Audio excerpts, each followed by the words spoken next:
Mobile ஃபோனுக்கு இப்போ நிறைய மக்கள் அடிமையாயிட்டாங்க. நிறைய வீட்டுக்கு வீடு பார்த்திங்கன்னா, சின்ன குழந்தைங்க, பெரியவங்க வித்தியாசமே இல்லாமல் எல்லோரும் மொபைல் ஃபோனுக்கு அடிமையாயிட்டாங்க. மொபைல் ஃபோன் பயன்படுத்துகிறவங்க தமிழ்நாட்டில் ரொம்ப அதிகம். அதுக்கு காரணம் வந்து இந்த அடிமைத்தனம் வந்து அதுக்கு என்ன காரணம் அப்படின்னா, மொபைல் ஃபோனுக்கு அடிமையாகிறதுக்கு என்ன காரணம்னா, வீட்டை விட்டு வெளியே அதாவது நீங்கள் வந்து வேலைக்கு போகிறீங்க, அதை தவிர்த்து வீட்டை விட்டு வெளியே போகிறதுக்கு வேறு ஏதாவது உங்களுக்கு காரணம் இருக்கா? கடைக்கு போகிறது, மளிகை சாமான், அதை சொல்லலை. வீட்டை விட்டு நீங்கள் பொழுதுபோக்குறதுக்கு வேறு வெளியே போகிறதுக்கு உங்களுக்கு ஏதாவது வாய்ப்பு இருக்கா? அப்படி எதுவும் இங்கே விளையாட்டு மைதானங்கள் இருக்கா? உங்கள் வீட்டு பக்கத்தில் விளையாட்டு மைதானம் இருக்கா? விளையாட்டு மைதானத்துக்கு போகணுன்னா நீங்கள் ஏதோ 1 கிலோமீட்டர் 2 கிலோமீட்டர் போக வேண்டியிருக்கும். அங்கே போயிட்டு அங்கே பக்கத்தில் உள்ளவங்க தான் அங்கே போய் விளையாடுவாங்க. தூரத்துலேருந்து நீங்கள் போனீங்கன்னா உங்களை வித்தியாசமாக பார்ப்பாங்க. அதனால் வந்து உங்கள் வீட்டு பக்கத்தில் விளையாட்டு மைதானம் இருக்கா? ஆண்களுக்கு தனியாக, பெண்களுக்கு தனியாக இருக்கா?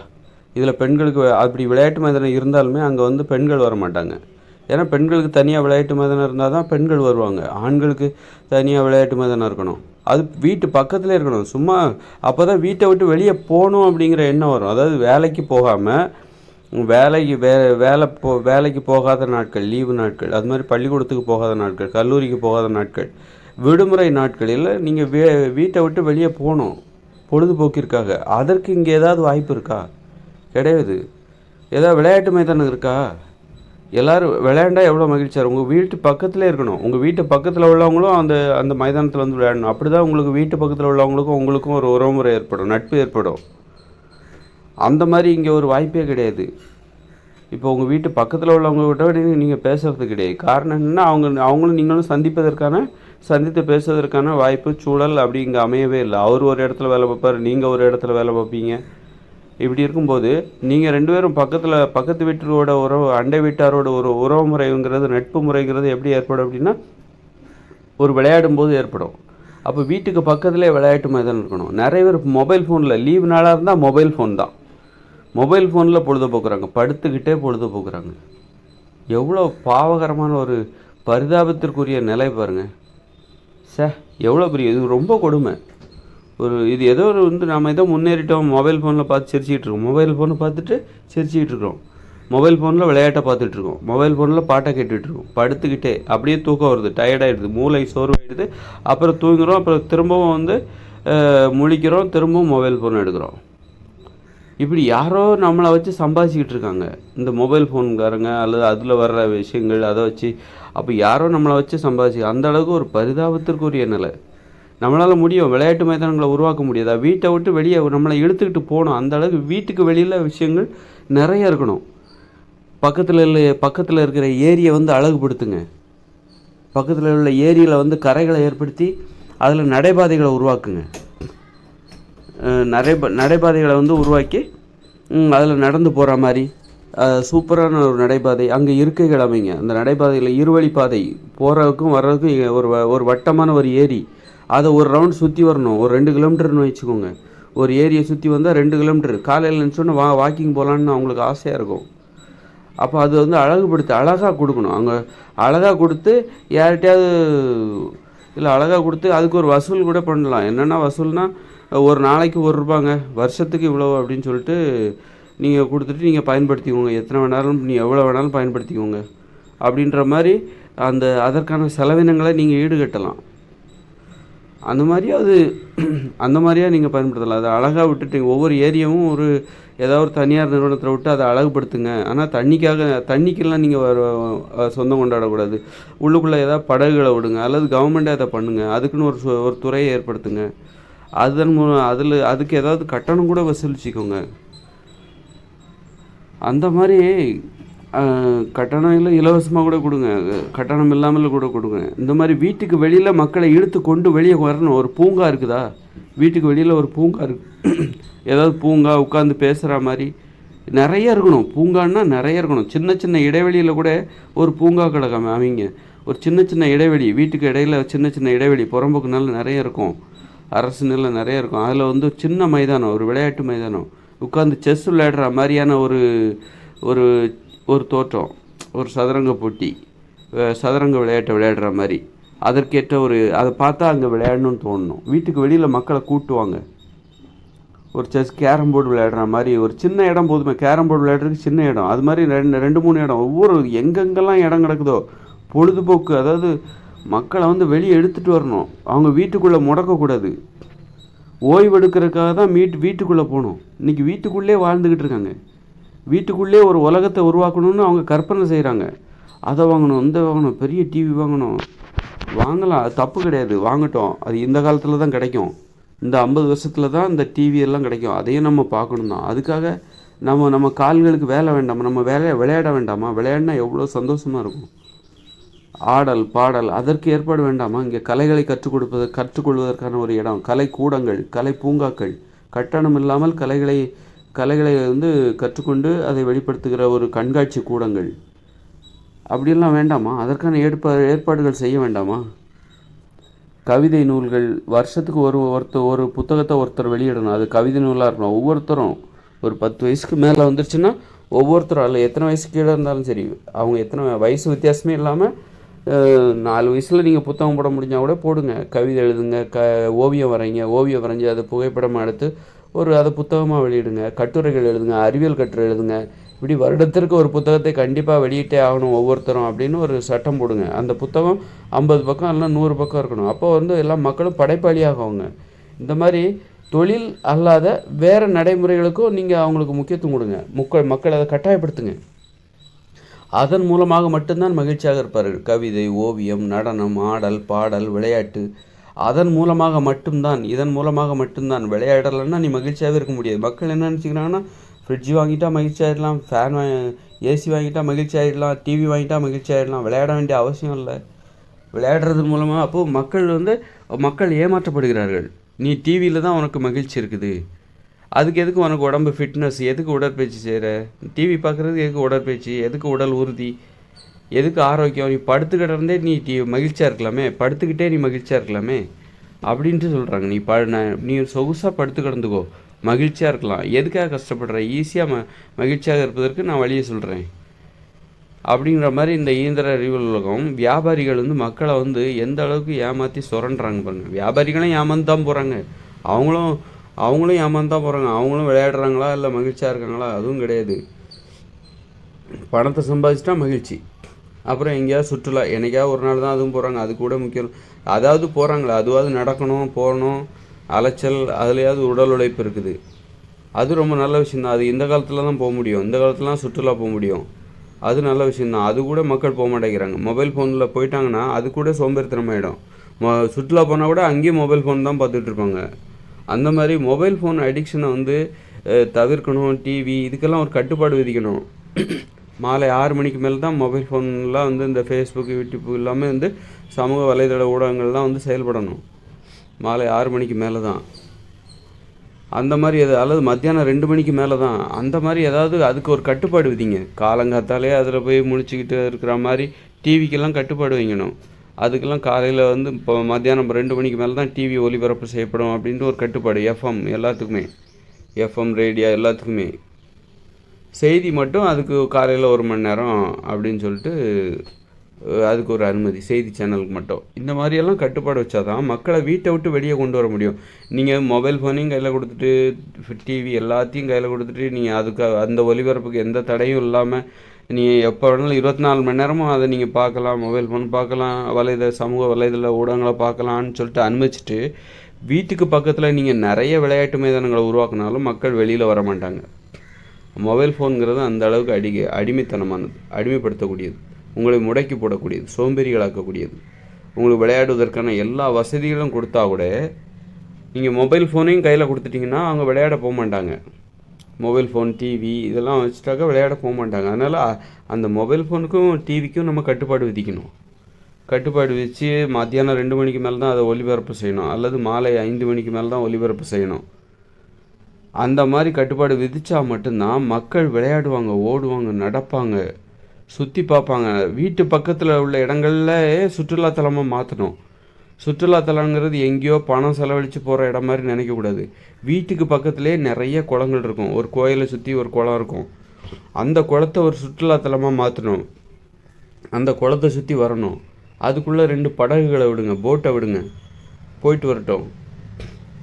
அந்த மாதிரி மக்களை மகிழ்ச்சியாக வாழ வைக்கிறதுக்கு இது தான் வேறு வழியே தவிர 18 மணி நேரம் தொழிலில் உழைச்சிட்டாலோ, நீ சாதிச்சிட்டாலோ, தொழிலில் சாதிச்சிட்டாலோ நீ வந்து மகிழ்ச்சியாக வாழ்ந்து அது வந்து தொழில் சாதனை. அது வந்து வாழ்க்கையில் வந்து தொழில் என்பது ஒரு பிரிவு தான். நீங்கள் அந்த தொழிலில் ஒரு சாதனை செஞ்சீங்கன்னா அதுவே மிகப்பெரிய அதுவே வாழ்க்கை சாதனையாக ஆகிவிடாது. இப்படி எல்லா விஷயத்துலையும் நம்ம சாதிக்கணும். தொழிலில் சாதிக்கணும், பொழுதுபோக்கில் சாதிக்கணும், குடும்பத்தில் சாதிக்கணும். இப்படி நிறைய விஷயங்களில் நாம் சாதிக்க வேண்டியது இருக்குது. நட்பு உறவுமுறைகளில் நாம் சாதனை செய்ய வேண்டியது இருக்குது. குடும்பம், அதாவது தொழில் அல்லாத உறவுமுறை, தொழில் உறவுமுறை அல்லாத, தொழிலில் உறவுமுறை கிடையாது. அதனால் தொழில் அல்லாத பிற உறவுமுறைகளில் நாம் சாதனை செய்யணும். அப்படின்னா அதில் நட்பு வேணும். நண்பர்களே இல்லாமல் நிறைய பேர் இருக்காங்க, தோழிகள் இல்லாமல் நிறைய பெண்கள் இருக்காங்க. தனிப்பட்ட முறையில் தனிப்பட்ட விஷயங்களை பகிர்ந்துக்கணும், நம்பிக்கையோடு பேசணும். அப்போ தான் அறிவு வளரும். நிறைய விஷயங்கள் பேசுவதற்கு கூச்சப்பட்டுட்டு இருக்காங்க, தயக்கப்பட்டுட்டு இருக்காங்க. அந்தரங்கமான விஷயங்களை வந்து பேசுவதற்கு சரியான ஆள் இல்லை. அது எதுக்கு போய் பேசிக்கிட்டு அப்படிங்கிறாங்க. பேசும்போது தான் அதுக்கு முக்கியத்துவம் கிடைக்கும். நீங்கள் எந்த விஷயத்துக்கு முக்கியத்துவம் கொடுக்க நினைக்கிறீங்களோ அதை பற்றி நீங்கள் பேசியே ஆகணும். பேசாத நீ ஒரு விஷயத்துக்கு உங்களால் முக்கியத்துவம் கொடுக்கவே முடியாது. அது உங்கள்கிட்டே முக்கியத்துவம் இழந்து விடும். நீங்கள் எந்த விஷயத்த நீங்கள் பேசவே இல்லையோ, அந்தரங்கமான விஷயம் அல்லது பாலியல் உறவு இது பற்றி நீங்கள் பேசவே இல்லைன்னா அந்த பாலியல் உறவு உங்கள் வாழ்க்கையிலேருந்து முக்கியத்துவத்தை இழந்து விடும்.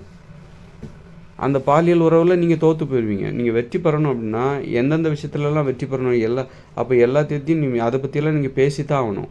பேசுவதற்கு நம்பிக்கையான உறவுகள் தேவை. பாலியல் உறவு பற்றி போகிற வரவங்ககிட்ட பேச முடியுமா? ஒரு பஸ் ஸ்டாண்டில் பஸ்ஸுக்காக வெயிட் பண்ணும்போது பக்கத்தில் இருக்கிற ஒரு பயணிகிட்ட போய் பாலியல் உறவை பற்றி, உங்களுடைய தனிப்பட்ட அந்த பாலியல் உறவு விஷயங்களை பற்றி அவங்ககிட்ட பேச முடியுமா? பேச முடியாது. அதுக்குன்னு உங்களுக்கு தனிப்பட்ட நம்பிக்கை வாய்ந்த ஒரு நட்பு உறவுமுறைகள் தேவை. அப்போ தான் அவங்ககிட்ட தான் பேச முடியும். அப்போ அதுக்கு ஒரு வாய்ப்பு வரணும்ல. உறவுமுறை எப்படி ஏற்படுத்திக்கிற? வீட்டை விட்டு மக்களை வெளியே கொண்டு வாங்க, விளையாட்டு மைதானங்களை உருவாங்க. அங்கே விளையாடும்போது நண்பர்கள் கிடைப்பாங்க, அவங்கக்கிட்ட பேசுவாங்க. விளையாடும்போது தோழிகள் கிடைப்பாங்க, பெண்கள். அப்போ அவங்கக்கிட்ட அந்த நட்பின் மூலமாக அந்தரங்கமான விஷயங்களை பகிர்ந்துப்பாங்க. அப்போ வந்து ஒரு பாலியல் விழிப்புணர்வு ஏற்படும். பாலியல் கல்வி பள்ளிக்கூடத்தில் கொண்டு வரலாமா வேண்டாமான்னு விவாதிச்சிட்ருக்காங்க. நீ இங்கே இந்த மாதிரி ஒரு மக்களை வந்து மொபைல் ஃபோனுக்கு அடிமைப்படுத்தி விட்டு நீங்கள் வந்து பாலியல் கல்வி பள்ளிக்கூடத்தில் கொண்டு வந்துட்டு அதனால் என்ன பிரயோஜனம்? மக்களை வீட்டை விட்டு வெளியே வந்தால் விளையாடுறதுக்கு ஒரு இடம் இல்லை. எல்லா வயசுலையும் விளையாடணும். 1 மணி நேரம் விளையாண்டு பாருங்கள். எந்த மருந்துமே உங்களுக்கு கொடுக்காத ஒரு ஆற்றலை உங்களுக்கு கொடுக்கும், ஒரு உற்சாகத்தை கொடுக்கும். அந்த உற்சாகத்தை உலகத்தில் எந்த மருந்து சாப்பிட்டாலும் அந்த உற்சாகம் உங்களுக்கு கிடைக்காது. அதனால் மொபைல் ஃபோன் அடிக்ஷனுக்கு இந்த அரசாங்கம் தான் காரணம். மக்களை சரியாக மகிழ்ச்சியாக வாழ வைக்க தெரியாத அரசாங்கம் தான் காரணம். அரசாங்கத்துக்கு எங்கடா அந்த டாஸ்மார்க்கை வைக்கலாம், மது விற்பனை செய்து எப்படி பணத்தை சம்பாதிக்கலாம், கஜானாவை நிரப்பலாம் அப்படின்னு தான் நினைக்கிறாங்க. மகிழ்ச்சியாக வாழணுன்னா அதுக்கு தண்ணி அடிக்கணும். தண்ணி அடிக்கிறதுங்கிறது ஒரு பிரிவு தான். அது வாழ்க்கையில் ஒரு மாதத்துக்கு ஒரு வாட்டி வேணால் பண்ணலாம், அவ்வளோதான். அதுக்கான அளவு போதைக்கான அளவுகோல் அதுதான், அனுமதி அதான். போதை வந்து நமது வாழ்வில் அனுமதிக்கப்பட்ட கால அளவுங்கிறது ஒரு மாதத்தில் 1 நாள், அவ்வளோதான். அல்லது ஒரு வாரத்தில் 1 நாள், அவ்வளோதான். அதோடு முடிச்சுக்கணும். ஒரு ஞாயிற்றுக்கிழமை சாயந்தரம் 1 மணி நேரம் போதைக்கான அனுமதி. அந்த வாரம் ஃபுல்லாக இருக்கிற மன அழுத்தம், நீங்கள் உங்களை பற்றின ஒரு மிகைப்பட்ட மனநிலை எல்லாமே மாறி ஒரு இயல்பு நிலைக்கு வருவீங்க. தினம் அதெல்லாம் குடிக்கக்கூடாது, தினம் புகைப்பிடிக்கக்கூடாது. தினம் அதாவது மூலிகை சிகரெட்டு, நிக்கோட்டின் கலந்த புகைப்பிடித்தல் அது குடிக்கவே கூடாது. அது என்ன ஆகுனாக்கா அது உடம்புல நோயை கண்டிப்பாக ஏற்படுத்தும். இந்த நிக்கோட்டின் கலந்த சிகரெட்டு அதெல்லாம் இப்போ விற்கிறாங்க. நிக்கோட்டின், புகையிலை, டொபாக்கோ இதெல்லாம் கலந்த அந்த சிகரெட்டை பிடிச்சாக்கா கண்டிப்பாக உணவு செரிமான கோளாறு ஏற்படும். உடல் உள்ளுறுப்புகள் ஒட்டுமொத்தமாக வேலை செய்யாது, கல்லீரல் ஒழுங்காக வேலை செய்யாது. ஏன்னா உணவை செரிமானம் செய்வது கல்லீரலோட வேலை. அப்படி இருக்கும்போது அந்த கல்லீரல் ஒழுங்காக வேலை செய்யாது. அப்புறம் இறப்பை ஒழுங்காக வேலை செய்யாது. அப்புறம் இந்த குடல் ஒழுங்காக வேலை செய்யாது, சூடாயிடும். அதில் வந்து நிறைய நச்சு புகைகள்லாம் இருக்குது. அந்த நிக்கோட்டின் அல்லது இந்த புகையிலே இதெல்லாம் நச்சு புகைகள்லாம் இன்னும் நிறைய இருக்குது. அது போய் ரத்தத்தில் கலக்கும், உடம்பே ஒழுங்காக வேலை செய்யாது, சோம்பேறியத்தனமாகிடும் உடம்புக்கு. அதனால் என்னன்னா உடல் உள்ளுறுப்புகள் ஒழுங்காக வேலை செய்யாது, உணவு ஒழுங்காக செரிமானமாகுது, மலச்சிக்கல் வரும், உடம்பு சூடாகும், உடம்பு குண்டாகும், அடுத்து நோய் வரும். அதனால் நீங்கள் மூலிகை சிகரெட்டு இருந்தால் குடிங்க. அதுவும் மாதத்துக்கு 1 தடவை போதும். அந்த மாதிரி வச்சுக்கோங்க. மதுபானமாக அது மாதம் 1 முறை குடும்பத்தோடு உட்காந்து குடிங்க. ஆனால் இந்த ரசாயன மதுபானத்தை குடிக்காதீங்க. இயற்கை மதுவாக இருந்தால் குடும்பத்தோடு குடிப்பதற்கு ஏற்ற மதுபானம் எதுனா அந்த இயற்கை மதுபானம் தான். அதனால் மதுவும் உங்களுக்கு தேவை தான். போதை குறித்த ஒரு ஆர்வம், போதைன்னா என்ன, அதான் ஒரு முழுமையாக நம்ம இந்த மாதிரி அனுபவங்களில் முழுமையாக இருக்கணும். போதைன்னா என்னன்னு தெரியாமலே இருக்கக்கூடாது. நான் வாழ்நாளில் குடித்ததே கிடையாது, போதைன்னா என்னங்க அப்படிங்கிற கேள்வியை மனசுக்குள்ளேயே வச்சுக்கிட்டு இருக்கக்கூடாது. அதனால் என்னன்னு தெரிஞ்சுக்கோங்க. அது மாதத்தில் ஒரு வாட்டி, அதெல்லாம் அரசாங்கம் கட்டுப்படுத்தணும். மாதம் ஒரு முறை ஒவ்வொருவரும் குடிப்பதற்குன்னு சொல்லிட்டு நீங்கள் அரசாங்கமே இயற்கை மதுபானத்தை கொடுக்கலாம்.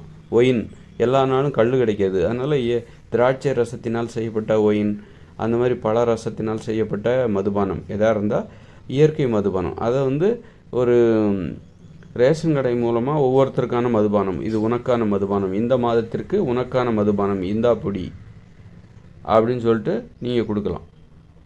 இது இயற்கை மதுபானம். மே மாதம் ஏப்ரல் மாதம் தான் உங்களுக்கு கல் கிடைக்கும் அப்படின்னு சொல்லிட்டு கல்லை நீங்கள் கொடுக்கலாம். அவ்வளோதான். தென்னை மரத்துலேருந்து எதாவது கிடைக்குதா, கல் கிடைக்குமா, எப்போதும் கிடைக்குமான்னா அதை நீங்கள் கொடுக்க முயற்சி செய்யலாம். வேறு இந்த ரசாயன மதுபானம் மக்களை துன்பப்படுத்தி நோய்களை வரவழைச்சி சம்பாதிக்கிற அந்த பணத்தை வச்சு அதனால் அந்த நாட்டு எப்படி முன்னேற்றம்னு நினைக்கிறீங்க? மக்கள் பின்னேறாங்கல்ல, அவங்க நோய் சாகுறாங்க. அது அதன் மூலம் கிடைக்கிற அந்த பணத்தை வச்சுக்கிட்டு நீங்கள் எப்படி நாட்டோட பொருளாதாரத்தை அதிகப்படுத்தி அதுதான் முன்னேற்றம்னு நீங்கள் நினைக்கிறீங்க பார்த்தீங்களா? அதுதான் முட்டாள்தனம். அதனால் மக்களை மகிழ்ச்சியாக வாழ வைக்கணும், ஆரோக்கியமாக வாழ வைக்கணும். ஆரோக்கியமாக இருந்தால் தான் மகிழ்ச்சியாக வாழ வைக்க முடியும். நான் மக்களை மகிழ்ச்சியாக வாழ வைக்கிறேன், இலவசங்களை கொடுத்துட்டு அவங்க மகிழ்ச்சியாக இருந்துருவாங்களா? அப்படி கிடையாது. வேலை செய்கிற நேரத்தை 6 மணி நேரத்தோடு கட்டாயப்படுத்துங்க. அதுக்கு மேலே யாரும் வேலை செய்யக்கூடாது. அதுக்கு மேலே 6 மணி நேரம் தான். காலைல 7 மணிலேருந்து 1 மணி வரைக்கும் தான் வேலை செய்யணும். அதுக்கப்புறம் நீங்கள் எல்லா கேட்டெல்லாம் இழுத்து மூடுங்க. எல்லா தொழிற்சாலை நிறுவனத்தை எல்லாத்தையும் மூடிட்டு மூடிடுங்க. அலுவலகத்தெலாம் மூடிடுங்க. அப்புறம் மறுநாள் பார்த்துக்கலாம். மறுநாள் காலைல கடை திறந்துக்கலாம் அப்படின்ற மாதிரி எல்லாம் வீட்டுக்கு போங்க. வீட்டில் போய் படுத்து தூங்குங்க, போய் ரெஸ்ட் எடுங்க. அப்புறம் ஒரு 2 மணி நேரம் கழித்து விளையாட போங்க. 1 மணி நேரம் விளையாடணும் கண்டிப்பாக. அட்டண்டன்ஸ் எடுப்பாங்க. மைதானத்தில் அட்டண்டன்ஸ் எடுப்பாங்க அந்த தெருவில். அப்புறம் அவங்க பேரை சொல்லுவாங்க. பேரை சொன்னோன்னா உள்ளே ஐயான்னு சொல்லணும். அந்த மாதிரி கட்டாயப்படுத்தணும். வேலைக்கு விளையாண்டாகணும். என்னப்பா நீ விளையாட்டு மைதானத்துக்கு இன்றைக்கி இந்த வாரம் ஃபுல்லாகவே விளையாட்டு மைதானத்துக்கு வரலையே, ஏன் அப்படின்ட்டு கேட்கணும். ஸ்கூலில் கேட்குற மாதிரி கேட்கணும். அந்த மாதிரி விளையாடுறது கட்டாயப்படுத்தணும். மகிழ்ச்சியாக வாழ்கிற அந்த செயலை கட்டாயப்படுத்தணும். அது மாதிரி கலை பூங்காவுக்கு போகணும். ஓவியம், கலைப்படைப்பு திறனை வெளிப்படுத்தணும். அதுக்கு இந்த மாதிரி கண்காட்சி அல்லது புத்தகங்களை கண்டிப்பாக வெளியிட்டாலே போதும். 8 வயசுக்கு மேலே 10 வயசுக்கு மேலே உள்ளவங்க ஒவ்வொருத்தரும் வருஷத்துக்கு ஒரு புத்தகம், 100 பக்கம் உள்ள புத்தகம், ஒரு நாளைக்கு ஒரு பக்கம் எழுதுனா போதுமே, 100 பக்கம் வந்துடுமே. அப்போது ஒரு படைப்பு, அவர்களுடைய படைப்புத்தன்மை, அவருடைய கவனம் ஒரு ஆக்கப்பூர்வமான வழியில் போகும். அதே மாதிரி இந்த விளையாடுறத தொழிலாக செய்கிறாங்களா, அதுக்கெல்லாம் தடை விதிக்கணும். அது இருக்கிற வரைக்கும் மக்கள் விளையாட மாட்டாங்க, விளையாட்டை வேடிக்கை தான் பார்ப்பாங்க. அது 2 மணி நேரம் அந்த IPL கிரிக்கெட் எல்லாம் பார்க்குறாங்க, ஃபுட்பால் பார்க்குறாங்க. அந்த நேரத்தில் அவங்க விளையாண்டாங்கன்னா அது நன்மை தானே. அது எவ்வளோ பெரிய நன்மை. அந்த கிரிக்கெட்டை பார்க்குறத விட விளையாடுறது எவ்வளவு. கிரிக்கெட் விளையாடண்டா, வேறு மாதிரியான விளையாட்டுகளை சின்ன கிரவுண்ட்லேயே விளையாடுற மாதிரி. நீங்கள் இந்த விளையாட்டு போட்டிகள், சர்வதேச விளையாட்டு போட்டிகள் இதெல்லாம் தடை வச்சுட்டாலே மக்கள் எளிமையான விளையாட்டை விளையாட ஆரம்பிச்சிருவாங்க. எளிமையாக எப்படி விளையாடுவது, சின்ன கிரவுண்டில் எப்படி விளையாடுவது, சின்ன கிரவுண்டில். அதனால் இந்த கிரிக்கெட்டு இதுக்கெல்லாம், ஃபுட்பாலு இது மாதிரி ஒலிம்பிக் போட்டி அந்த மாதிரி போட்டிக்கெல்லாம் இங்கேருந்து யாரையும் அனுப்பாமல் மக்கள் விளையாடணுங்க அப்படின்னு சொல்லிட்டு மக்களை எல்லாத்தையும் 8 கோடி பேர் விளையாடுறது முக்கியமாக. இந்த விளையாட்டு வீரர்கள்னு சொல்லிட்டு விளையாட்டே தொழிலாக வச்சுருக்காங்களா, அவங்க எத்தனை பேர் இருப்பாங்க இந்த தமிழ்நாட்டில்? ஒரு 5 லட்சம் பேர் இருப்பாங்களா? 8 கோடி பேர் விளையாடணும், அதுதான் நமக்கு முக்கியம். அந்த 5 லட்சம் பேர் விளையாடுறதா 8 கோடி பேரும் வேடிக்கை பார்க்கணுமா? சோம்பேறியாக உட்காந்துக்கிட்டு வேடிக்கை பார்க்கணுமா? அதனால் 8 கோடி பேரும் விளையாடணுன்னா அந்த 5 கோடி பேரையும் முதல்ல நீ தொழிலாக செய்கிறத நிறுத்து, விளையாட்டை தொழிலாக செய்வதை நிறுத்து அப்படின்னு சொல்லிவிட்டு, அப்போ நீங்கள் என்ன பண்ணணுன்னாக்கா நிறுத்துன்னு சொல்லி அவங்கள கட்டுப்படுத்தினா தான் அந்த மக்கள் ஓஹோ விளையாட்டுன்னா அது அது தொழில் கிடையாது போலுக்க, அது விளையாடணும், எல்லாரும் விளையாடணும், அதுக்கு இவங்க தான் தடை. இந்த கிரிக்கெட்டு சச்சின் அல்லது டோனி இவங்க எல்லோரும் தான் தடை. அந்த ஃபுட்பாலு ஒலிம்பிக் போட்டி நாம் விளையாடாமல் இருக்கிறதுக்கு அதான் காரணம். நீங்கள் விளையாண்டு பாருங்கள், அந்த சந்தோஷம் தெரியும். மக்களை விளையாட வைக்கணும். அதுக்கெல்லாம் யார் தடைன்னா, நீங்கள் யாரை தூக்கி வச்சு கொண்டாடுறீங்களோ அவங்க தான் உங்களுடைய எதிரி. உங்களுடைய எதிரிகளை நீங்கள் கொண்டாடுறீங்க. உங்களை விளையாட விடாமல் பண்ணாங்க பாருங்கள், அந்த விளையாட்டு வீரர்களை தான் நீங்கள் தூக்கி வச்சு கொண்டாடிக்கிட்டு இருக்கீங்க. உங்களுடைய எதிரிகளையே நீங்கள் கொண்டாடுகிறீர்கள். உங்களுக்கு எதிரானவர்களை, உங்களுக்கு எதிராகவே நீங்கள் செயல்படுகிறீர்கள். அது தெரியாமல் இருக்கீங்க. உங்களுக்கு எதிராகவே நீங்கள் செயல்பட்டுருக்கீங்க, நீங்கள் வாழ்ந்துக்கிட்டு இருக்கீங்க. உங்களை அழிப்பவர்கள், உங்களுடைய மகிழ்ச்சியை அழித்தவர்களே தூக்கி கொண்டாடிக்கிட்டு இருக்கீங்க. அதனால் விழிப்போடு இருந்து ஒழுங்காக இந்த மாதிரி நடைமுறை கொண்டு வாங்க. இன்னும் ஒரு 20 வருஷம்தான், இன்னொரு 20 வருஷம்தான் நாம் இந்த இயந்திர அறிவியல் உலகில் வாழ போகிறோம். 2040 வரைக்கும் தான், 17 வருஷம்தான் இருக்குது. அதுக்கப்புறம் நீ நினச்சாலும் ஒலிம்பிக் போட்டி நடத்த முடியாது, நீ நினச்சாலும் ஒரு விளையாட்டை தொழிலாக செய்ய முடியாது. அது மாதிரி இப்போது பள்ளிகளில் ஓவியாசிரியர் கலைகளையும் தொழிலாக செய்யக்கூடாது. இப்போ நாம் ஆடாமல் இருக்கோம், பாடாமல் இருக்கோம் பாருங்கள். இன்றைக்கி தாலாட்டு பாடுறது நிப்பாட்டிட்டாங்க, ஒப்பாரி வைக்கிறது. அது தாலாட்டு பாடுறாங்க, துயரத்தை வெளிப்படுத்தும் போது அது பாடலாக வெளிப்படுத்துறது, சொல்லி சொல்லி அழுகுறது, அது நல்ல விஷயம். அப்போ தாலாட்டு பாடுறது அதெல்லாம் இல்லாமல் போச்சு. அதுக்கெல்லாம் கலைகளை தொழிலாக செய்கிறதுக்கு அனுமதிச்சாங்க பாருங்கள். இந்த சினிமாவுக்கெல்லாம் தடை விதிங்க, சீரியலுக்கு தடை விதிங்க. மக்கள் ஆட்டோமேட்டிக்காக பாட ஆரம்பிச்சிருவாங்க, நடனம் ஆட ஆரம்பிச்சிருவாங்க. நாம் நடனம் ஆடுவதை யார் தடுத்துக்கிட்டு இருக்கிறா? இந்த நடனத்தையே தொழிலாக செய்கிறாங்க பாருங்கள், இந்த சினிமாக்காரங்க, நடன கலைஞர்கள். பாடுவதை அவங்க தான் நடன கலைஞர். அவங்களால தான் நாம் இன்றைக்கி இப்போ மக்கள் பாடாமல் இருக்காங்க. 8 கோடி பேர் பாடுறது முக்கியமாக, இந்த பாடுவதையே தொழிலாக கொண்டவர்கள் தமிழ்நாட்டில் எத்தனை பேர் இருப்பாங்க? 1 கோடி பேர், 1 லட்சம் பேர் இருப்பாங்களா? அப்போ இந்த 1 லட்சம் பேர் முக்கியமாக, இந்த 1 லட்சம் பேரையும் இந்த 8 கோடி பேர் வேடிக்கை பார்க்குறாங்க. இந்த 1 லட்சம் பேர் அதை வச்சு பணம் சம்பாதிக்கிறாங்க, 8 கோடி பேர் வேடிக்கை பார்க்குறாங்க. அப்போது 8 கோடி பேர் பாடுறது முக்கியமாக, இந்த 1 லட்சம் பேர் பாடுறது முக்கியமாக? இந்த 8 கோடி பேர் பாடணும் அப்படின்னா, தமிழ்நாட்டில் உள்ள 8 கோடி பேர் பாடணும் அப்படின்னா, இந்த தமிழ்நாட்டில் உள்ள அந்த 1 லட்சம் பேர் பாடுவதையே தொழிலாக செய்கிறாங்க பேர், அவங்கள நிறுத்தணும், அவங்களுக்கு தடை விதிக்கணும். 1 லட்சம் பேர் தானேங்க. அதனால் வாழ்வாதாரம் எங்கே பாதிக்கப்படும்? 1 லட்சம் பேரோட வாழ்வாதாரம் பாதிக்கப்படுதுன்னு நினச்சி கவலைப்படாதீங்க. அவங்களுக்கு மாற்று வேலை கொடுங்க. அவங்களுக்கு 6 ஏக்கர், ஆளுக்கு ஒரு 3 ஏக்கர் விவசாய நிலத்தை கொடுங்க. அல்லது வேறு வேலை தேடிக்கிட்டோம், அவங்க தேடிப்பாங்க, அதுக்கு உதவி பண்ணுங்கள். அந்த மாதிரி தான் மகிழ்ச்சியாக இருக்க முடியும். அது மாதிரி நீங்கள் விளையாட்டில் பள்ளிக்கூடத்தில் ஓவியம், விளையாட்டு அதெல்லாம் நீங்கள் கற்றுக் கொடுக்காதீங்க. ஏன்னா நீ கற்றுக் கொடுக்குற அந்த பிடி வாத்தியார் அல்லது ஓவிய ஆசிரியர், இவங்க எல்லாருமே அந்த ஓவியத்தை வச்சு தானே தொழிலாக செய்கிறாங்க. அதனால் அதுக்கெல்லாம் தடை விதிச்சுட்டு அப்போ மக்கள் எப்படி ஓவியம் கற்றுப்பாங்க, எப்படி வரைவாங்க, எப்படி விளையாடுவாங்க? விளையாடுறதுக்கு சொல்லிக் கொடுக்க தேவையில்லை. அதான் நான் சொல்கிறேன், இயற்கையான விளையாட்டு. நீங்கள் உங்கள் குழந்தைக்கு பேசுவதற்கு சொல்லிக் கொடுத்தீங்களா? உங்கள் குழந்தைக்கு நீங்கள் பேசுவதற்கு சொல்லிக் கொடுத்தீங்களா? ஆனால் உங்கள் குழந்தை பேச தானே செய்யுது. அது மாதிரி தான் விளையாட்டும். நீங்கள் சொல்லிக் கொடுக்காதீங்க. நம்ம சின்ன வயசில் விளையாண்டோமே, எவ்வளோ விளையாட்டு விளையாண்டோம். சின்ன வயசில் ஒரு 30 வருஷத்துக்கு முன்னாடி ஒவ்வொரு கோலி விளையாண்டோம், அது விளையாண்டோம். கோலி விளையாடுறதுக்கெலாம் யாரும் சொல்லித்தர தேவையில்ல. அதுதான் விளையாட்டு, மக்கள் விளையாட்டு என்பது அதுதான். கோலி விளையாட்டு அல்லது கில்லி, குச்சி கம்புன்னு சொல்லுவாங்க எங்கள் ஊரில். அப்புறம் பல்லாங்குழி அதெல்லாம் ஒரு விளையாட்டா அப்படின்னு நீங்கள் கேட்கக்கூடாது. போட்டி உணர்வு, நாம் ஜெயிக்கணுங்கிற அந்த போட்டி உணர்வு இருக்குல்ல, எளிமையான உணர்வு, அது போதும். அதான் மக்களுடைய விளையாட்டு. அது அப்படியே ஆக்ரோஷமாக விளையாடுறது, சண்டை போடுறது, முட்டிக்கிட்டு மோதிக்கிட்டு சண்டை போட்டு நெஞ்சை நிமித்திட்டு போகிறது, உடனே அவங்களுக்கு ரெட் கார்டு கொடுத்து வெளியே அனுப்பிச்சிடுவாங்க. அவங்களுக்கு அபராதம் விதிப்பாங்க, 25 லட்சம் ரூபா உங்களுக்கு அபராதம். இன்றைக்கி விளையாட்டு போட்டியில் நீங்கள் சண்டை போட்டதுனால இன்றைக்கி விளையாட்டுக்கு உங்களுக்கு கொடுக்கப்பட்ட தொகையிலேருந்து 25% கழிக்கிறோம் அப்படின்றது. மென்மையாக இருக்கணும், எல்லாமே மென்மையாக இருக்கணும். மக்களோட அதாவது விளையாட்டை மக்கள்கிட்ட கொடுத்தா மக்கள் மென்மையாக விளையாட ஆரம்பிச்சிருவாங்க, எளிமையாக விளையாட ஆரம்பிச்சிருவாங்க. அவங்களுக்கு மிகப்பெரிய கிரவுண்டு தேவையில்லை. ஏன் விளையாட்டு மைதானங்கள் வீட்டு பக்கத்தில் இல்லை தெரியுமா? ஏன்னா இந்த மாதிரி ஃபுட்பால், இப்போ விளையாடுற விளையாட்டு இருக்குல்ல, ஃபுட்பாலு, கிரிக்கெட்டு, இதுக்கெல்லாம் மிகப்பெரிய விளையாட்டு மைதானத்தை ஒதுக்குனா இடம் இங்கே கிடையாது. விளையாட்டு மைதானமே ஒன்றும் தேவையில்லை. அதில் நீங்கள் உருவாக்குங்க, சின்ன இடத்த உருவாக்குங்க. ஏன் தேவையில்லைன்னா, நீங்கள் 30 வருஷத்துக்கு முன்னாடி மக்கள் எங்கே விளையாண்டாங்க? தெருவில் விளையாண்டாங்க. தெருவில் கோலி விளையாடுவாங்க, வீட்டு திண்ணையில் பல்லாங்குழி விளையாடுவாங்க. விளையாட்டு மைதானம்னு 30 வருஷத்துக்கு முன்னாடி கிடையவே கிடையாது. ஆனால் பள்ளிக்கூடத்தில் இருந்தது. அப்போ தான் இந்த கிரிக்கெட்டு, இந்த மாதிரி தொழில் விளையாட்டுகள்லாம் வருது. தொழில் முறையாக்கப்பட்ட விளையாட்டுகள். தொழில்களாக செய்யப்படுகிற விளையாட்டுகள். அதாவது அந்த விளையாட்டை வச்சுட்டு பணம் சம்பாதிச்சா அதுக்கு பேர் தொழில். அந்த விளையாட்டு தொழிலாக மாறிவிடுகிறது.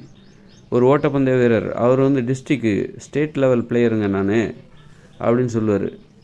அப்படின்னா அதை வச்சு அவர் பணம் சம்பாதிக்கிறாரு. அப்போ அதுதான் அவருக்கு தொழில். நான் வாலிபால் பிளேயர், நான் ஸ்டேட் பிளேயர், நான் டிஸ்ட்ரிக்ட் பிளேயர், நான் வந்து நேஷ்னல் பிளேயர் அப்படின்னா அதை வச்சு அவர் பணம் சம்பாதிக்கிறாரு. அப்படின்னா அது அவருக்கு தொழிலாக மாறிவிடுகிறது. அதனால் அதுக்கெல்லாம் தடை விதிங்க. அவங்கள பார்த்து நம்ம வாய் பிளந்து வியந்து போயிட்டுருக்கோம். அது வந்து முதல்ல அதை தடை விதித்தாலே மக்கள் எப்படி விளையாடுவாங்கன்னா அவ்வளோ ஆக்ரோஷமாக விளையாட மாட்டாங்க. அவங்களுக்கு மிகப்பெரிய கிரவுண்டே தேவையில்ல. மக்களுக்கு முதல்ல கிரவுண்டே தேவையில்ல. ஆனால் கிரவுண்டை ஏற்படுத்தணும். ஏன்னா அப்படி நீங்கள் வந்து விளையாடுவதற்கே விளையாட்டை தொழிலாக செய்வதற்கு தடை வச்சிட்டிங்கன்னா அப்போ மக்கள் விளையாடுவாங்க. எங்கே விளையாடுவாங்கன்னா ஒருத்தர் வீட்டுக்குள்ளே போய் அவங்க பல்லாங்குழி விளையாடுவாங்க. இன்னொருத்தர் வீட்டுக்குள்ளே போகக்கூடாது. இன்னொருத்தரோட வீட்டு திண்ணைக்கு போகக்கூடாது. அவங்கவுங்க வீடு இருக்கணும். மக்கள் ஒவ்வொருத்தர் வீட்டில் உள்ளவங்களும் வெளியில் வந்து சந்திக்கணும். அதற்குன்னு பொதுவான இடங்கள் இருக்கணும். இப்போ கடந்த காலில் பார்த்திங்கன்னா ஒருத்தர் வந்து இன்னொரு வீட்டு திண்ணையில் போய் உட்காந்து கதை பேசுவாங்க, விளையாடுவாங்க. அப்படி வந்து ஒருத்தர் இன்னொரு வீட்டுக்கு போகிற மாதிரி அந்த மாதிரி அனுமதிக்கக்கூடாது. ஒருத்தர் வீடுன்னா அந்த வீட்டுக்காரங்க மட்டும்தான் அந்த வீட்டுக்குள்ளே போகணும். அந்த வீட்டுக்கு உள்ளே போகிறதுக்கு ஒரு உரிமை வேணும், ஒரு அனுமதி வேணும். எல்லாரும் ஒரு வீட்டுக்குள்ளே போகக்கூடாது. அதான் வீடுன்னா ஒரு தனிமை. ஒரு அறைன்னா அந்த அறையில் ஒருத்தர் தான் வசிக்கணும். அந்த அறையில் அவரை தவிர வேறு யாரும் உள்ளே போகக்கூடாது. அப்போ தான் அவருடைய அறையில் உள்ள வேலைகளை அவரே செய்வார். இந்த மாதிரி ஒருத்தரோட வீட்டுக்குள்ளே இன்னொருத்தர் போகும்போது தான் அந்த மாதிரி வழக்கத்தை நம்ம சகஜமாக்குனதுனால தான் அப்புறம் என்ன ஆச்சுனாக்கா வேலைக்காரங்களை வீட்டுக்குள்ளே வர ஆரம்பிச்சிட்டோம். இப்போ ஒருத்தர் வீட்டுக்குள்ளே அந்த வீட்டில் உள்ளவங்க மட்டும்தான் இருக்கணும், வேறு யாரும் உள்ளே போகக்கூடாது அப்படின்னா அப்போ வேலைக்காரங்க போக முடியாதுல்ல, வீட்டு வேலைக்கு போக முடியாதுல்ல. அப்போ அந்த வீட்டுக்காரங்க அவங்கவுங்க வேலையை அவங்கவுங்க தானே செய்யணும். அப்போது அந்தந்த வீட்டுக்காரங்க அவங்கவுங்க வேலையை செய்வதற்கு யார் தடையாக இருக்கான்னா அந்த வேலைக்கு போகிறாங்க பாருங்கள், வீட்டு வேலைக்காக போகிறாங்க பாருங்கள். இன்னொரு வீட்டுக்குள்ளே புகுந்து அவங்க வீட்டில் உள்ள சட்டி பானையெல்லாம் கழுவுறது, துணியை துவைக்கிறது, அதுவே வேலையாக வச்சுக்கிறது. அப்போது அவங்கள பார்த்து நீங்கள் இப்போ அவங்களோட வேலை வாய்ப்பு ஐயோ பாவம் அப்படிங்கிறத விட அவங்களால ஒரு வீட்டில் உள்ளவங்களே சோம்பேறியாகிறாங்க. சோம்பேறியாகி நல்ல பண்பு இல்லாமல் போயிடுது. அதனால் வீட்டில் வந்து அவங்கவுங்க வேலையை செய்யணும். அதற்கு யார் தடையாக இருக்காங்களோ அதற்கெல்லாம் தடை விதிங்க. அப்புறம் வந்து ஒரு அறைன்னா அந்த அறைக்குள்ளே யாரும் போகக்கூடாது. ஒரு சின்ன வீடு, ஒரு 8 வயசுக்கு மேலேன்னா ஒருத்தருக்கு ஒரு வீடு கொடுத்துருங்க. அந்த வீட்டில் உள்ள வேலையை அவர் தான் செய்யணும். அந்த வீட்டுக்குள்ளே யாருமே போகக்கூடாது. ஒரு வீடு, அதில் ஒரு கழிவறை இருக்கணும். ஒரு சின்ன வீடு, அதில் ஒரு 10க்கு 10 அடிக்கு 10 அடி ஒரு அறை, படுக்கை அறை, அப்புறம் ஒரு கழிவறை, ஒரு சமையலறை, ஒரு குளியலறை. அந்த வீட்டுக்குள்ளே யாரும் போகக்கூடாது. அப்பா போகக்கூடாது, அம்மா போகக்கூடாது. 8 வயசுக்கு மேலே உள்ள ஒவ்வொருத்தருக்கும் தனித்தனி வீடு கொடுத்துருங்க. அந்த வீட்டுக்குள்ளே அப்பா போகக்கூடாது, அம்மா போகக்கூடாது, யாருமே போகக்கூடாது. அந்த வீட்டுக்கு யாருக்கு சொந்தமோ அவங்க மட்டும்தான் அந்த வீட்டுக்குள்ளே இருக்கணும். அப்போ தான் அவங்க வேலையை வந்து அவங்க பார்ப்பாங்க. சமைக்கிற வேலை, துணி துவைக்கிற வேலை. பெண்களை அடிமைப்படுத்த மாட்டாங்க. பெண்கள் ஏன் அடிமையானாங்கன்னா அந்த கும்பலாக வசிக்கிறது, ஒரு வீட்டுக்குள்ளே கும்பலாக வசிக்கிறது, எல்லாத்துக்கும் பொதுவான ஒரு கழிவறை, எல்லாத்துக்கும் பொதுவான ஒரு சமையலறை அப்படி இருக்கக்கூடாது. ஒரு வீட்டில் 5 பேர் இருப்பாங்களா, 5 பேர்த்துக்கும் பொதுவாக ஒரு சமையலறை, 5 பேர்த்துக்கும் பொதுவாக ஒரு கழிவறை. அப்புறம் அந்த வேலையெல்லாம் யார் செய்கிறது? அது யாராவது பெண்கள்கிட்ட ஒப்படைச்சிருவாங்க. அப்போது அதனால் பெண்கள் இப்படி தான் அடிமைப்படுத்தப்பட்டாங்க. அதனால் வந்து பெண்களை முதல்ல அடிமைத்தனத்துலேருந்து காப்பாற்றணும், அவங்கள விடுதலை செய்யணும், சுதந்திரமாக வாழ விடணும், நிம்மதியாக தூங்க விடுங்க. ஒரு வீட்டுக்குள்ளே பெண்களை வந்து நிம்மதியாக தூங்க விடுங்க. எப்போ பார்த்தாலும் அவங்க ஒரு பதட்டத்திலே இருப்பாங்க, திடுக்குன்னு முழிப்பாங்க, அது நல்லா தூங்கிட்டு இருப்பாங்க. கொஞ்சம் கூட ஒரு மனிதத்தன்மை இல்லாமல் என்ன டீ கொடு, தண்ணி கொடு, குடிக்கிறதுக்கு தண்ணி கோரு அப்படிம்பாங்க. தூங்கிட்டு இருப்பாங்க. எந்திரிச்சு போய் தண்ணி கோரி விட்டு அப்புறம் எங்கே தூக்கம் வர்றது? நடு ராத்திரியில் எழுந்திரிச்சிட்டு இவர் எழுந்திரிச்சிட்டாருன்னா, ஆண்கள் எழுந்திரிச்சிட்டாருன்னா அவங்க எழுந்திரிச்சிடணும், அவங்க தூங்கிட்டு இருக்கக்கூடாது. மற்றவங்க முழிச்சிருக்கும் போது இவங்க தூங்கக்கூடாது. யார்? பெண்கள் தூங்கக்கூடாது வீட்டில். இந்த அடக்குமுறைக்கெல்லாம், இந்த அடிமைத்தனத்துக்கெல்லாம், இந்த அராஜகத்துக்கு என்ன காரணம்? இது ஒரு அராஜகம், குடும்ப அராஜகம், குடும்ப ரவுடிசம். இதுக்கெல்லாம் என்ன காரணம்? தனித்தனி வீடு கொடுத்துருந்து அந்த வீட்டுக்குள்ளே இன்னொருத்தர் போகக்கூடாதுன்னு சொல்லியிருந்தோன்னு வச்சுக்கோங்க, பெண்கள் நிம்மதியாக தூங்கியிருப்பாங்க. ஆண்கள் அவங்கவுங்க வேலையை அவங்கவுங்களே பார்ப்பாங்க. பெண்களுடைய உடல் ஆரோக்கியமாக இருந்திருக்கும். தனிமையில் இருக்கும்போது தான், ஒரு வீட்டுக்குள்ளே தனியாக இருக்கும்போது அவங்க சுயமாக சிந்திப்பாங்க. அவங்க உடம்பை பற்றி சிந்திப்பாங்க. அவங்களுக்கு புது புது சிந்தனைகள் வரும். அப்போ தான் ஒரு சுதந்திரம்னா என்ன, தனிமைன்னா என்ன, தனிமை எந்த அளவுக்கு முக்கியம். நீ மற்றவங்க கூட பேசும்போது வீட்டை விட்டு வெளியில் வந்து பேசு. உன் வீட்டிலேருந்து வெளியில் ஒவ்வொருத்தரும் அவங்கவுங்க வீட்டில் வந்து வெளியில் வந்து நீங்கள் பேசுங்க. கணவனுக்கு தனி வீடு, மனைவிக்கு தனி வீடு, கணவன் மனைவியும் சந்திப்பதற்கு, காதல் செய்வதற்கு, தாம்பத்தியம் வைத்துக்கொள்வதற்கு தனி வீடு, அதற்குன்னு ஒரு வீட்டை தனியாக ஒதுக்கு. இப்படி தான் ஒரு குடும்ப அமைப்புங்கிறதே ரொம்ப அற்புதமாக செயல்படணும். சும்மா ஒரு கும்பலாக ஒரு வீட்டை கட்டுறது, கும்பலாக குடியிருக்கிறது, கும்பலாக தூங்குறது, கும்பலாக உட்காந்துக்கிட்டு வாழ்கிறது. யாராவது ஒருத்தர் தலையில் வந்து இருக்கிற வீட்டில் உள்ள வேலைகளெல்லாம் ஒருத்தர் தலையில் ஏற்றிடுறது, பெண்கள் தலையில் ஏற்றிடுறது. ஏன்னா பெண்களை பார்த்தா அவங்க எளிதாக இருக்கிறாங்க, ஈஸியாக இருக்காங்க, சொன்னால் செய்வாங்க, செய்யலைன்னா 2 அடி கொடுத்து கூட செய்ய வச்சிடலாம், சத்தம் போட்டால் செய்வாங்க அப்படின்னு பெண்களை கோழையாக்குறது. அப்போ பெண்கள் எப்போ வீரமுடையவர்களாக மாறுவாங்க அப்படின்னா, தனியாக வீடு கொடுங்க. ஒவ்வொருத்தருக்கும், உங்கள் குடும்பத்தில் உள்ள ஒவ்வொருத்தருக்கும் தனித்தனி வீடு, சின்ன சின்ன வீடு கொடுங்க. தனியாக இருந்தால் தான் நீங்கள் வீரராக முடியும், மற்றவங்ககிட்ட விடுதலை அடைய முடியும், அடிமைத்தனத்திலேருந்து பெண்களை விடுவிக்க முடியும். அப்போ ஆண்களையும் காப்பாற்ற முடியும். ஏன்னா பெண்கள் வேலை செய்கிறதுனால ஆண்கள் சோம்பேறியாகிறான், அவனுக்கு நல்ல புத்தி வர மாட்டேங்குது. அதனால் அவனையும் காப்பாற்றணும். அவன் வேலையை அவனை செய்ய விடுங்க. அப்போ தான் அவனுக்கு அந்த நல்ல பண்புகள் வரும். பெண்களுடைய உணர்ச்சிகளே புரிஞ்சுக்கணும். தன்னை மாதிரி தான் பெண்களும் அப்படின்னு இவனுக்கு எப்படி அந்த வேலை செய்கிற, வீட்டில் உள்ள வேலை செய்கிற கஷ்டமாக இருக்கோ அது மாதிரி தானே பெண்களுக்கும் இருக்கும். பெண்கள் என்ன ரோபோவா, என்ன இயந்திரமா? நீங்கள் சொன்னால் செய்கிறதுக்கு சொன்னால் அது உணர்ச்சிகளற்ற இயந்திரமா? அது பெண்கள், அவங்களுக்கும் உணர்ச்சி இருக்குது, வலி இருக்குது. அப்போ அவங்களுக்கும் சுதந்திரம் தேவை, மகிழ்ச்சி தேவை. தனிமையாக அவங்கள விடுங்க, தனியாக ஒரு வீடு விடுங்க, எல்லோரும் தனித்தனியாக இருங்க. ஒரு குடும்பத்தில் உள்ள ஒவ்வொருத்தரும் தனித்தனியாக வசியுங்கள். ஒரு தனித்தனி வீட்டில் இருக்கணும். ஆனால் இந்த வீட்டை விட்டு எல்லோரும் பேசணுமா, வீட்டுக்கு வெளியில் வந்து பேசுங்க. அதற்குன்னு அந்த மாதிரி ஒரு வீடு அமைப்பு இருக்கணும். ஒரு குடும்ப அமைப்பு வீடுங்கிறது அப்படி தான் இருக்கணும்.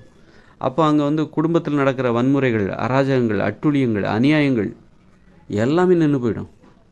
அப்படி இல்லாமல் நீங்கள் அறிவுரை தான் சொல்லிகிட்டு இருக்கணும். என்றைக்கும் அதில் விடுதலை அடைய முடியாது. அதனால் நான் சொல்கிற இந்த வழிமுறையை மக்களை நீங்கள் கேட்குறீங்கன்னா, உங்களால் முடியும் அப்படின்னா, உங்களுக்கு அந்த பொருளாதார வசதி இருக்குது அப்படின்னா, உங்கள் குழந்தைகளுக்கு அந்த மாதிரி ஒரு தனித்தனி வீடை உருவாக்கி கொடுங்க. உங்கள் வீட்டில் உங்களால் முடியும் அப்படின்னா உங்கள் வீடை நான் சொல்கிற மாதிரி அமைச்சு கொடுங்க. அமைச்சு கொடுத்தீங்கன்னா அந்த குடும்பம் விடுதலை அடைந்த குடும்பம், இது சுதந்திர குடும்பம் அப்படின்னு எழுதி போடுங்க. அல்லது வேறு ஏதாவது பசுமை இல்லம்னு போடுங்க, அல்லது விடுதலை இல்லம்னு போடுங்க, சுதந்திர இல்லம், மகிழ்ச்சி இல்லம்னு போடுங்க, சுதந்திர இல்லைன்னு போடுங்க. வெளிப்படையாக தெரியணும். ஏன் சுதந்திர இல்லைன்னு போடுறாங்க அப்படின்னு கேட்பாங்க. நீங்கள் பசுமை இல்லைன்னு போட்டால் அதோட அர்த்தம், அது நாம் எதுக்காக அதை போடுறோம், அதோட அர்த்தம் என்ன அப்படின்னு முரணாக இருக்கும். எல்லாருக்கும் சொல்லிகிட்டு இருக்க முடியாது. வெளிப்படையாக இருக்கணும். ஒரு இதுனா வெளிப்படையாக இருக்கணும். சுதந்திர இல்லம் அப்படின்னு போடுங்க. சுதந்திர இல்லம் அப்படின்னா ஏன் சுதந்திரம்னா, அவங்க தனித்தனியாக இருக்காங்க, சுதந்திரமாக இருக்காங்க, அங்கே அடிமைத்தனம் இல்லை. அடிமைத்தனம் இல்லை அப்படிங்கிறத உறுதிப்படுத்துகிற மாதிரி. நீ தனித்தனியாக இருந்தால் தான் அங்கே அடிமைத்தனம் இருக்காது. தனித்தனி வீடில் தனித்தனி வீடு. உன்னுடைய உணவை நீ சமைக்கணும், உன்னுடைய ஆடைகளை நீ துவைக்கணும். அதற்கு நீ அறிவுரை சொல்லிகிட்டே இருக்கக்கூடாது, கட்டாயப்படுத்தணும். உனக்குன்னு ஒரு வீடு கொடுத்தாச்சுப்பா. ஒரு வீட்டில் 4 பேர் இருக்கீங்க, ஒரு குடும்பத்தில் 4 பேரும் எல்லாருமே ஒரு 8 வயசுக்கு மேலே தான் இருக்காங்க எல்லாருமே. அப்போ 4 வீடு, தனித்தனி வீடு. ஒருத்தர் வீட்டுக்குள்ளே இன்னொருத்தர் போகக்கூடாது. அப்போ அவங்கவுங்க வேலையை அவங்கவுங்க தான் செய்வாங்க. இதுதான் சுதந்திரம், அடிமைத்தனத்துலேருந்து விடுதலை. அப்போது நீங்கள் இப்போ நீங்கள் என்ன பண்ணுறீங்கன்னா, உங்கள்கிட்ட பணம் இருக்குதா, நீங்கள் மற்றவங்களுக்கு முன்மாதிரியாக இருங்க.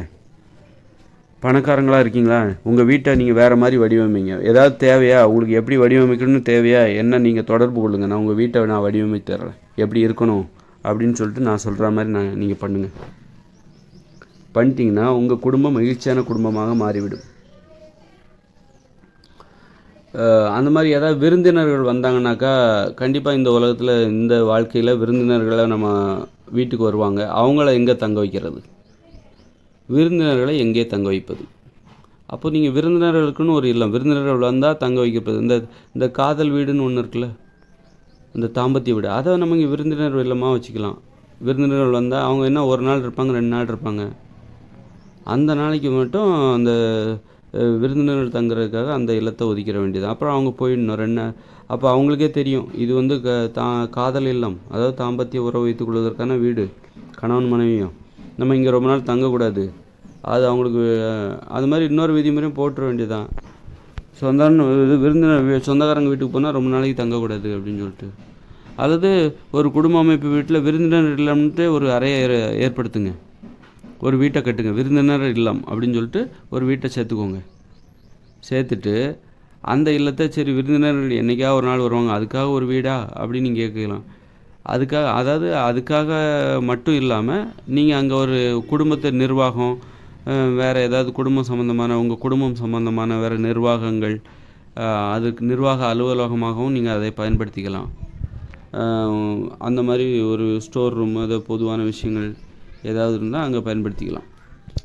அப்படி இந்த மாதிரி குடும்பம் என்பது இந்த மாதிரி இருக்கணும். நீங்கள் பெரிய மாளிகைகளை கட்டிட்டா அதில் மகிழ்ச்சி இருக்கணும்னு யாருக்கிட்ட கதை விட்றீங்க? பெருசாக வீடு கட்டிட்டா, கோடி கணக்கில் செலவழித்து வீடு கட்டிட்டா அந்த வீட்டில் மகிழ்ச்சி வந்துடுமா? நான் சொல்கிற வீட்டில் தான் மகிழ்ச்சியாக இருக்க முடியும். நான் எப்படி ஒரு வீடை சொன்னனோ அந்த வீட்டில் தான் மகிழ்ச்சியாக இருக்க முடியுமே தவிர, இந்த உலகத்தில் நீ வந்து 1000 கோடியில் கூட இந்த உலக கோடீஸ்வரன்லாம் கோமாளி மாதிரி பெரிய வீடு கட்டிகிட்டு இருக்காங்க பாருங்கள், அவங்களாம் மகிழ்ச்சியாகவே அந்த வீட்டில் எப்படி மகிழ்ச்சியாக இருக்க முடியும்? அது உள்ள ஷாப்பிங் மால்லாம் இருக்குது. பெரிய கோடீஸ்வரர்கள் வந்து அவங்க வீட்டை எப்படி கட்டுறாங்கன்னா 1000 கோடிக்கு கட்டுறாங்க, 1500 கோடி. அதுக்குள்ளே ஷாப்பிங் மாலு, தியேட்டரு, அப்படி இப்படின்னு என்னென்ன வச்சுருக்காங்க. இதெல்லாம் சும்மா என்கிட்ட பணம் இருக்குது, செலவழிக்க வழி இல்லாமல் அதை சம்பாதிச்சாச்சு நிறைய, அதை செலவழிக்கணுமே, அதுக்காக இந்த மாதிரி பண்ணுறது. அதாவது தனி உடைமை நடைமுறை. ஒரு முதலாளின்னா லாபத்தை வந்து தொழிலாளர்களின் திறமை தகுதி அடிப்படையில் அவர்களுக்கு பகிர்ந்தளிக்கப்பட வேண்டும். அந்த லாபத்தை இந்த முதலாளி மட்டுமே எடுத்துகிட்டு போயிடுறான். அவன் என்ன பண்ணுறான், அந்த பணத்தை வச்சுட்டு என்னடா பண்ணுறது, தொழிலாளிகளை ஏமாற்றிக்கிட்டு நம்ம எல்லா லாப பணத்தையும் அடிச்சுட்டு வந்துட்டோம், அப்போ நம்ம எதை வச்சு என்ன பண்ணுறது, 1500 கோடியில் வீடை கட்டு அப்படிங்கிறது, சொந்தமாக பிளைனை வாங்கு, அதை வாங்கு, இதை வாங்குன்னு சொல்லிட்டு எப்படி செலவழிக்கணும்னு தெரியாமல், அது தொழிலாளர்களோட பணம். அந்த லாப பணத்தில் ஏன்னா ஒரு நிறுவனத்தின் வளர்ச்சிங்கிறது தொழிலாளர்களின் உழைப்பினால் வருது. அப்படிங்கும்போது அந்த லாப பணத்தை மட்டும் முதலாளி மட்டும் எடுத்துகிட்டு போயிடுறார். காரணம் என்னென்னா அவர் முதலீடு போட்டாராமா, அதனால் அந்த லாப பணத்தை எல்லாத்தையும் அவர் எடுத்துகிட்டு போகிறார். அந்த நிறுவனத்தை வந்து உருவாக்கியது, அப்புறம் அந்த முதலீடு செய்து உருவாக்கியது, அதனால் அந்த லாபத்தை வந்து அத்தனை தொழிலாளர்களின் உழைப்பினால் வந்த லாபத்தை அந்த முதலாளி மட்டும் எடுத்துகிட்டு போயிடுறாரு. அப்போது இது வந்து அப்போ நீங்கள் என்ன பண்ணணும் அப்படின்னா, சரிப்பா நீ சொல்கிறது சரிதான், நீ முதலீடு போட்டால் அதனால் நீ லாபத்தை எடுத்துகிட்டு போகிற அப்படின்னா என்ன பண்ணணும் அப்படின்னா, தொழிலாளர்களை முதலீடு செய்வதற்கு கட்டாயப்படுத்துங்க. அந்த நிறுவனத்தின் முதலீட்டில் தொழிலாளர்களுக்கு பங்கு கொடுப்பதை கட்டாயப்படுத்துங்க. அப்போ இந்த லாபத்தை நீ கொடுத்து தானே ஆகணும். இது தொழிலாளர்களின் உரிமை. அதாவது அவங்க தொழிலாளர்களுக்கு லாபத்தில் பங்கு போய் ஆகணும். ஏன்னா அவங்க உழைப்பினால் வந்தது தான் லாபம். அப்படிங்கும்போது அப்போ நீங்கள் வந்து அந்த ஒரு நிறுவனத்தின் முதலீட்டில் அந்த தொழிலாளர்களுக்கும் பங்கு உண்டு, தொழிலாளர்களும் பங்கெடுத்துக்கிட்டு அவங்களுக்கான தொகையை கொடுத்து அவங்க முதலாளியாக மாற்ற வேண்டும். முதலீட்டில் பங்கு கொடுத்துட்டாலே தொழிலாளிகள் வந்து முதலாளிகளாகவும் ஆகிவிடுவார்கள். அதனால் வந்து வெறும் தொழிலாளியாக தான் இப்போ இருக்காங்க. ஏன்னா அவங்க முதலீடு செய்யலை. முதலாளி வந்து வெறும் முதலாளியாக தான் இருக்கார், அவர் தொழிலாளியாக இல்லை. ஆனால் முதலாளி தொழிலாளியாகவும் இருக்கிறாரு. ஏன்னா அவருக்கு சம்பளமும் உண்டு, லாபத்தை எடுத்துகிட்டு போயிடுவார், அப்புறம் அவருக்கு சம்பளமும் உண்டு, ஏன்னா அவரும் வேலை செய்வார். ஆனால் தொழிலாளிகள் வெறும் தொழிலாளியாக தான் இருக்கிறாங்க, முதலாளியாக இல்லை. அதனால் வந்து முதலீட்டில் பங்கெடுக்க நிர்பந்திக்க வேண்டும் தொழிலாளர்களை. அதன் மூலம் அவர்களை முதலாளியாக ஆக்க முடியும். அப்புறம் அதன் மூலம் அவர்களுக்கு லாபத்தில் பங்கு கொடுப்பதை கட்டாயப்படுத்த முடியும். அப்போ நீங்கள் அவனுடைய திறமைக்கு தகுந்தாற் போன்று, அவருடைய கல்வி தகுதிக்கு தகுந்தாற் போன்று லாபத்தில் பங்கு அவருக்கு போகணும். முதலீட்டுக்கான அளவும் அப்படி தான். அவருடைய கல்வி தகுதி, அவருடைய திறமை, திறமை, இதை அடிப்படையாக கொண்டு அவர் வந்து என்ன பண்ணணும், முதலீட்டில் அவருக்கு இவ்வளோ பங்கு இருக்குது, அதை நீங்கள் கொடுங்க, உங்களுக்கான லாபத்தை நீங்கள் வாங்கிட்டு போங்க அப்படின்னு. இப்போ முதலீடை வந்து முதலாளி மட்டுமே பண்ணுறதுனால என்ன ஆகும் அப்படின்னா, லாபத்தை அவர் மட்டுமே எடுத்துகிட்டு போகிறார். தொழிலாளர்களோட நிலைமை மோசமாக இருக்குது. நல்ல வேலையை வாங்கிக்கிறாங்க, 8 மணி நேரம் வேலைங்கிறாங்க. 8 மணி நேரம் வேலை செய்கிறதுக்கு வீட்டிலேருந்து புறப்படணும்ல, அதற்குன்னு புறப்படுறாருல, நேரத்தை செலவழிக்கிறார்ல. 2 மணி நேரம் ஆகும். அதை நீங்கள் 8 மணி நேரம் வேலை செய்கிறதுக்கு வீட்டிலேருந்து புறப்படுறதுக்கு காலையில் எழுந்திரிச்சி குளித்து எல்லாம் புறப்படுறதுக்கு 2 மணி நேரம் ஆகும். சாப்பாடு தயாரிக்கணும், அப்புறம் வீட்டுக்கு வரணும், வேலை முடிஞ்சு வீட்டுக்கு வரணும். இப்படி 10-11 மணி நேரம் ஒரு தொழிலுக்காகவே செலவழிக்கிறாங்க. அவ்வளோ செலவழித்து உள்ளே போய் அவ்வளோ கஷ்டப்பட்டு அந்த தொழில் நிறுவனத்தில் போய் கஷ்டப்பட்டு உழைச்சி கடைசியில் உனக்கு லாபம் கிடையாது, லாபத்தில் உனக்கு பங்கு கிடையாது, உனக்கு வெறும் ஊதியம் மட்டும்தான், போயிட்டு வா அப்படின்னு அனுப்பிச்சி விட்றாங்க. இந்த மாதிரி இயந்திர அறிவியல் உலகம் என்பது ஏமாற்றுக்காரர்களின் கூடாரமாக மாறிவிட்டது. மக்கள் ஏமாளிகளாக இருக்கிறார்கள். நுட்பமான முறையில் இப்படியெல்லாம் கூட ஏமாத்துறாங்களா அப்படின்னு அதை முதல்ல ஒத்துக்கவே மாட்டேங்கிறாங்க. ஒத்துக்க முடியாத அளவுக்கு அடிமைகளாக இருக்கிறார்கள். சுய சிந்தனையற்ற அடிமைகளாக பெரும்பாலான மக்கள் இருக்கிறார்கள். என்ன செய்வது?